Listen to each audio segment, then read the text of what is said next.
Hello, I'm Kevin Courtney. And I'm Mary Bousted. And we are the Joint General Secretaries of the National Education Union. Yesterday, the government announced that after tomorrow, Friday, March the 20th, all schools and colleges in England will close until further notice. And this followed earlier statements by the Scottish and Welsh governments. We had previously written to the government urging it to close schools to protect the health and well-being of pupils, staff and their parents. We called for the limited opening of schools to care for the children of key workers, those working for the NHS, our emergency services and workers involved in the industries key to keep the country safe at this worrying time. In his speech to Parliament, the Education Secretary, Gavin Williamson, said that schools would remain open for children of key workers, including NHS staff, police and delivery drivers who need to be able to go out to work. And he said that children who have a social worker and those with education, health and care plans would continue to be cared for. He also said the government would give schools the flexibility to provide meals or vouchers to children eligible for free school meals and promised to reimburse the costs. So our union welcomed the government's announcement that schools will now close.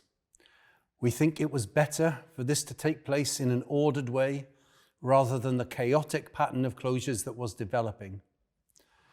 But these announcements in themselves throw up a whole host of other questions for our members, the pupils they teach, and the communities they serve. During this crisis, our members have already proved how key they are to the smooth running of our society. You have continued to educate the nation's young people, providing continuity and stability for children at a time of great worry, often at personal risk to yourself.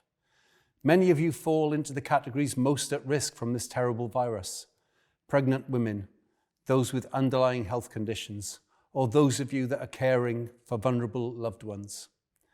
The NEU thanks you for all of your brilliant efforts. You are nothing short of heroes. School closures are the right decision, but they throw up a long list of issues to resolve and questions for government to answer. What is the best form of remote learning and how can it be delivered? How will we assess students due to sit their GCSE and A-level exams? How will our supply teacher colleagues be profitably used and paid? And what is the limited opening of schools actually going to involve? We must be very clear that vulnerable staff and the carers of vulnerable people cannot continue to work in schools. They must be enabled to make other contributions. And we are absolutely clear, and you should be absolutely clear, that at a school level, all these professional issues should be negotiated with you and not imposed upon you. Today, the government is still failing to deliver much needed clarity for educators, pupils, parents and society as a whole. We've just written to the Secretary of State, Gavin Williamson, asking him to set up a working group to coordinate information to the profession. Our members have detailed questions about their responsibilities over the next few months. Included in these concerns are their worries about vulnerable children who do not have EHCPs, about safeguarding issues if children attend hubs which are not their usual schools, about virus testing and cleaning in schools, and about teachers' contractual arrangements. Now, we are clear. You are the experts in this situation. You teach and care for young people every day of your working lives. So solutions to the huge issues we face need to be shaped by you, the education professionals. We want to work with government to do what is best, and we will support our members as they continue to work on the front line, supporting children, their parents, and their communities in this time of crisis. On exams, we are confident that teachers would be able to provide accurate assessments based on what they already know about their students, the practical work they may have already done, and predicted grades from mocks and classroom assessments. After all, we used to do this with coursework until relatively recently. However, we know that if you teach Year 11 and Year 13, you have been met with a barrage of questions from pupils who have spent the last 2 years working for one set of goals. It was the right decision to cancel the exams, but we now need clarity from the government about what this will mean for your pupils and for you. The government should talk to us, talk to our members, and come up with a satisfactory solution that reassures and meets the needs of everyone at this time. We do support the intention to enable children of key workers or those who are vulnerable to continue to attend school in person, and we also want to help support other parents whose children are at home. Our branches and leadership members want to work with the local authority to identify which children are vulnerable and map out what school will look like for these pupils.